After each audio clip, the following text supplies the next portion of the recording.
It is 6:00 a.m. on September 8th, 1997. Okay. Imagine you're standing in the narrow cobblestone streets of Hondarribia. It's this beautiful, ancient coastal Basque town in Spain. Yeah. And the morning air is crisp, but it's already, it's heavy with the sharp, unmistakable smell of gunpowder. Oh, wow. Yeah.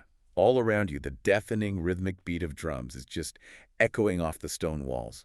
4,500 men dressed in these vibrant militaristic uniforms are marching in perfect thundering formation. That is a massive amount of people for a small town. It really is. It's a spectacle of overwhelming force and absolute unity.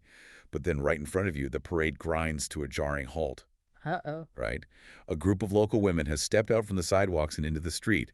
They tightly link arms, forming an impenetrable human wall, physically blocking the path of another group of women who are trying to join the march. Wow, just completely stopping it. Completely. And the women forming the blockade start chanting, and their voices are tight with fury. Get out! Bitches, get out! Or, in the local Basque language, Kenpora.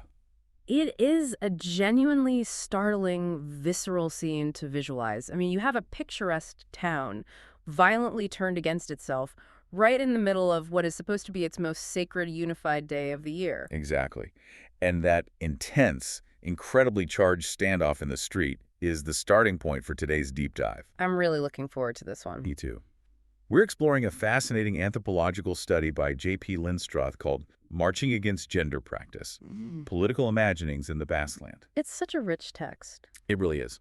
Our mission today is to uncover how a single annual parade, known locally as the Alarde, acts as a literal physical battleground for history, memory, and gender. Right. We're going to see what this one town of the Basque Country can teach you about why humans so fiercely protect their traditions, or conversely, why they fight so desperately to change them. It's a universal human struggle, really. Okay, let's unpack this by setting the scene properly. From the study, we know this parade, the Alarde, which translates to military review, is massive. Yes, it is. But it's not just a generic celebration, is it? It commemorates a very specific, brutal historical event. That's a crucial starting point. The Alarde commemorates the town's victory and survival in the year 1638. Right. Hondarribia was laid siege to by the French, and this was no small, polite skirmish. To give you a sense of the devastation, historical records show the French dropped 16,000 cannonballs on this small town. Wait, 16,000? 16,000. I can't even fathom what that looks like. 16,000 cannonballs raining down on a 17th century stone town. That is apocalyptic. You would think nothing could survive that. Exactly. It's a miracle anything was left standing. Right. So the parade is this triumphant annual celebration of the town's sheer stubbornness to survive. You have 21 different companies of men marching, which makes up that incredible number of about 4,500 men we mentioned earlier. But what immediately jumps out from the research is the gender ratio. Out of those thousands of participants, there are only 20 women who officially participate in these companies. It's a stark contrast. The visual landscape of the event is entirely defined by that staggering ratio. Yeah. And the structure of the parade itself isn't just a crowd walking down a street, it is a highly codified visual language. Every single role has a deep, almost ancient symbolic weight attached to it. What stands out in the literature is how the parade order physically maps the town's geography and its historical class divides right there in the street. I really want to dig into that visual language, because the specific characters marching sound incredibly theatrical. They are very distinct. For instance, in each of those 20 companies, there is only one lone female figure called the cantinera, or the water carrier girl. Right. The study notes she wears a long white skirt, a black jacket, a red beret, and white-laced boots. Oh, and she waves a Spanish fan to the crowd. It sounds almost like a beauty queen role at first glance. It can look that way to an outsider, yes. But she represents something much deeper, doesn't she? She represents a concept in Basque culture called indara. Indora. Yes. It translates to a sort of life-sustaining force or vitality. She is the symbolic sustenance for the troops. She isn't there to fight. She is the feminine ideal of beauty and the life-giving energy that allows the men to fight. Ah, I see. And contrasted directly with her are the ultimate symbols of local male authority. You have the burgomeister, the parade general, who rides majestically on a white horse, and the tambour mayor, the drum major, who commands the musicians. The guy's in charge. Exactly. They are the undeniable, towering patriarchs of the entire ritual. Then you get to the wilder elements of the parade that almost feel out of place in a modern coastal town. Oh, the woodsman. Yes. Lynn Stroth describes the very first company to march through the town gates. The woodsmen, or the Asgalariac. Right. These guys march in total eerie silence. They wear massive sheepskin hats, false beards, and carry heavy axes, picks, and spades. They're locally associated with a mythical Basque wild man figure known as the Basajan. It's a very primal image. Totally primal. And bringing up the rear of the entire parade are the fishermen. Locals apparently mythologize these men as Vikings, representing this raw, unconstrained, battling the high seas brand of masculinity. What's fascinating here is how you can read the parade from front to back like a story of human civilization. Oh, tell me more about that. Well, you start with the woodsmen in black and white, representing raw, untamed nature at the borders of the town. Okay. Following them are the farmers in red and black, representing the taming and domestication of that nature. Moving inward. Exactly. Then come the townspeople in red and white, symbolizing high civic culture and civilization inside the town walls. The peak of civilization. Yes. And finally, the parade returns to the wildness of nature with the fishermen. Again, in black and white, it's a complete societal journey from the wild through civilization and back out to the untamed edges. That is amazing. It is a living, breathing map of their society performed once a year. But let's fast forward to 1996. Because this incredibly structured, highly symbolic map gets fundamentally challenged. It does. A group of local feminists, calling themselves the Women of Juana Mugarrietakoa, we'll just call them the WJM for short, they demanded the right to march. And not as cantinerous waving fans, No. as actual soldiers carrying guns alongside the men. This single demand sparked the massive, bitter societal rift we talked about in the intro. And looking at the source material, it's really important we look at both camps impartially to understand what's actually at stake here. Agreed. We're just reporting what the study found. Right. It is essential to understand that neither side views themselves as the antagonists here. Yeah. Both camps genuinely believe they are fiercely protecting the soul of their community. So true. If we look at the traditionalists first, who are locally known as the Betikoak, they make up the absolute majority of the town. And that includes the majority of the women in the town, which is a detail that really surprised me at first. It surprises a lot of outside observers. But to the traditionalists, the Alarde is a sacred, timeless tradition. Right. It is perfect as it is, and it must not be altered. They view the WJM feminists as disruptive outsiders, even if those women were born and raised in Hondarribia. Even if they're neighbors. Exactly. To the traditionalists, these feminists are ruining the delicate harmony of the Basque house, or the exia. The exia. Yes. In their deeply held view, being chosen as a cantinera is the ultimate untouchable honor for a woman. It's a point of intense pride. Very much so. Allowing women to march as soldiers disrespects the traditional structural belief that men and women have complementary rather than identical roles in society. So, to the traditionalists, demanding to hold a rifle isn't a step forward for equality. No. It's a profound disrespect to the women who cherish the cantinera role and a threat to the town's social peace. That's exactly how they see it. But then you have the WJM feminist stance, which seems to operate on a completely different frequency. Completely different. They argue that traditions are not locked in amber. They have to evolve to reflect modern values of egalitarianism. Right. What I love about this part of the study is that the WJM didn't just stand on the street making a moral argument. They actually went straight to the historical archives to prove their point. They absolutely did. And what they found completely disrupted the town's established narrative. The details are incredible. The WJM dug into the archives and proved that women literally fought the French during that 1638 siege. They were on the front lines. Yes. The historical documents showed women were up on the stone walls, throwing rocks and pouring boiling water on the attacking soldiers. It was a collective survival effort. And even the group's namesake, Juana Mugarrietakoa.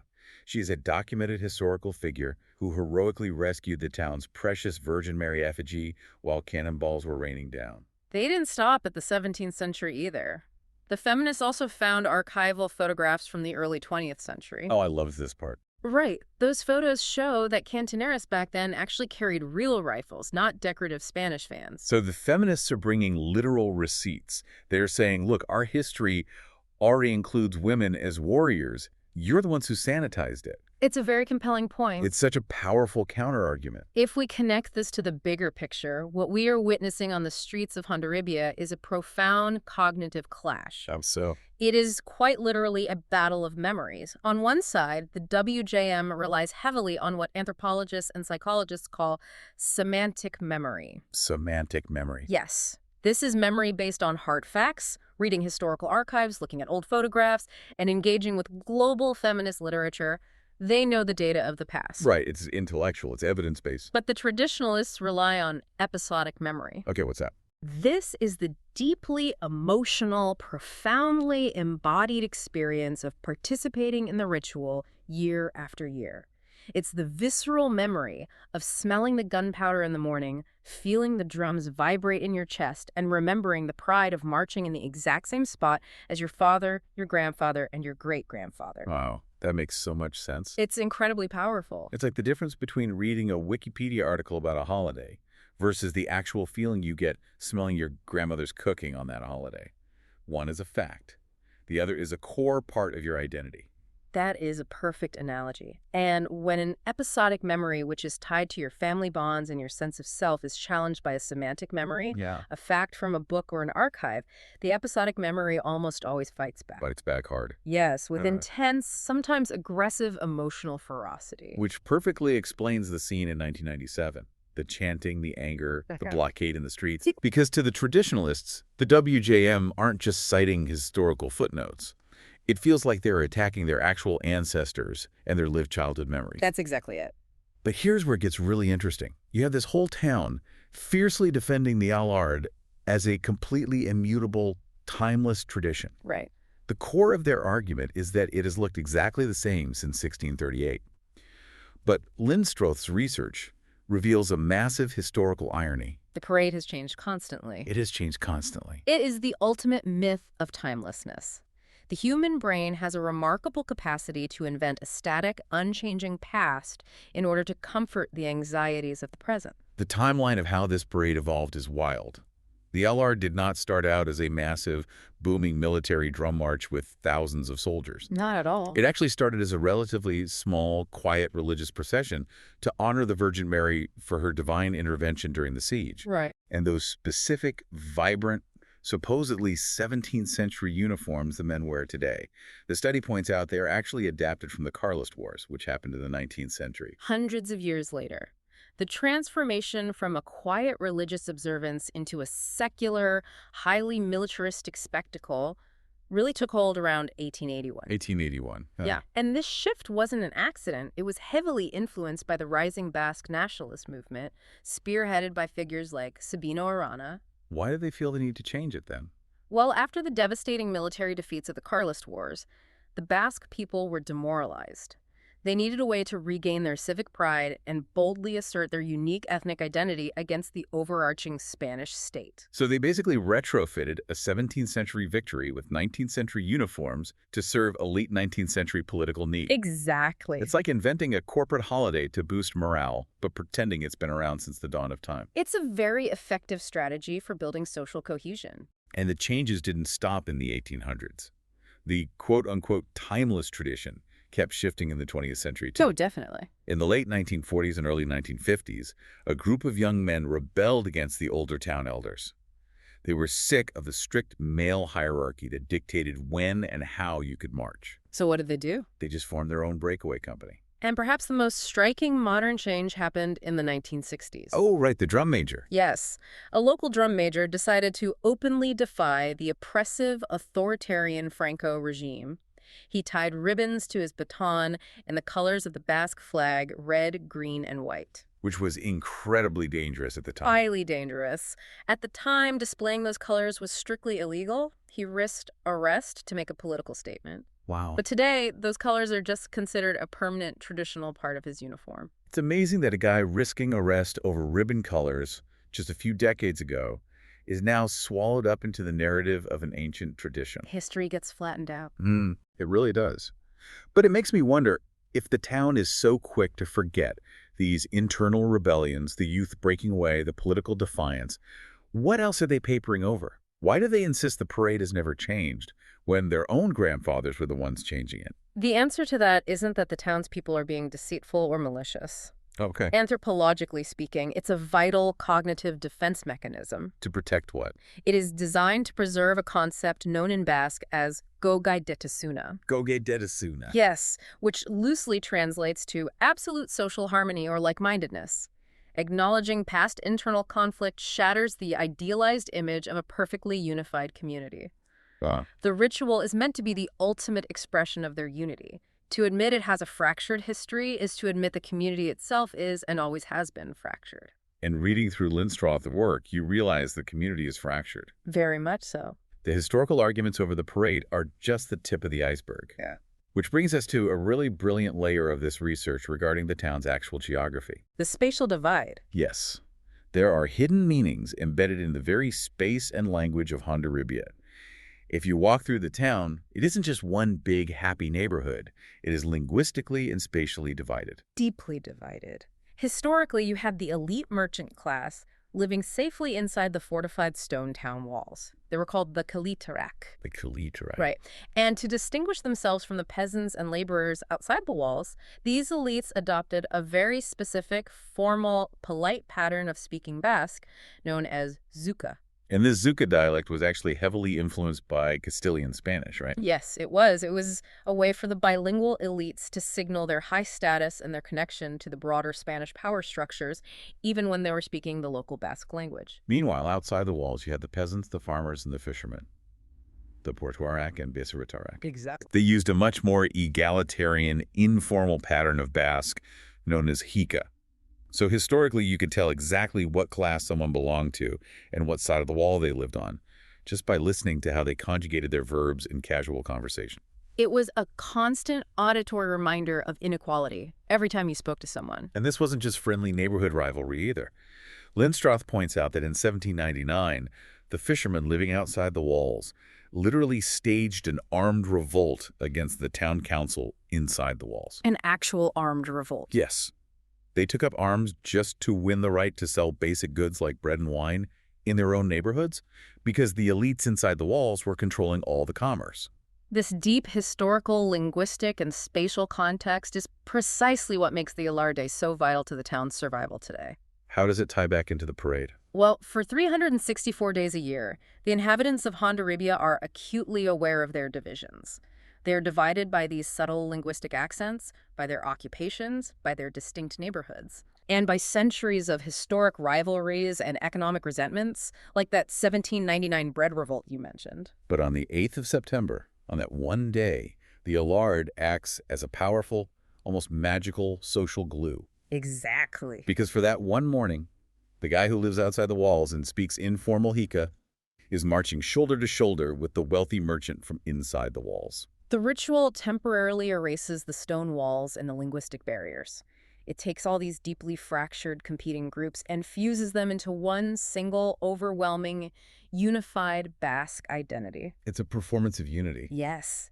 The ritual isn't really about fighting the French in 1638 anymore. It's about maintaining the social cohesion necessary to live together today, despite all their historic inequalities. So what does this all mean for you? Why should you care about a parade in a small coastal town in Spain? It's a great question. I think it challenges us to look closely at the traditions in our own lives. Think about your family holidays, your local civic festivals, or even your country's grand national myths. We all have them. We do. How often do we fiercely defend something as a timeless, ancient tradition when, in reality, if you dig just a little bit into the archives, it was invented just a few generations ago to serve a very specific political, social, or even economic purpose? It is a universal human tendency to seek permanence in a chaotic world. The conflict in Hondarribia vividly demonstrates that concepts like gender, history, and tradition are not static objects locked away in a dusty museum display case. Alive. They are active daily performances. Whether you are looking at the traditionalists who are trying desperately to protect their communal harmony and their cherished episodic memories, or the WJM feminists who are fighting for modern egalitarianism based on historical archives. Exactly. Both sides are doing the exact same thing. They are actively using their own interpretation of the past to validate their needs and their identities in the present. It's not really about the past at all. It's entirely about who gets the power to define the present. We really want to thank you for joining us on this exploration today. We've traveled from the cobblestone streets of Hondarribia through the thunderous drums of the Alarde, all the way into the deep, complex human psychology of why we march, why we argue, and why we remember. But before we leave you, this raises an important question to mull over. What's that? We've established that a ritual's original core power comes from its ability to unify a community, to heal those everyday fractures and historical resentments. Right. But what happens when the fight over the ritual becomes the very thing tearing the community apart? Oh, wow. Does a tradition lose its soul if it is forced to change by external, modern pressures and demands for equality? Or, conversely, does that tradition die entirely if it stubbornly refuses to adapt to the reality of the people actually living in the present? That is a heavy, fascinating thought to carry with you. Keep questioning the timeless traditions in your own world. Look closely at the rituals around you, and as always, keep digging deeper. We'll catch you on the next deep dive.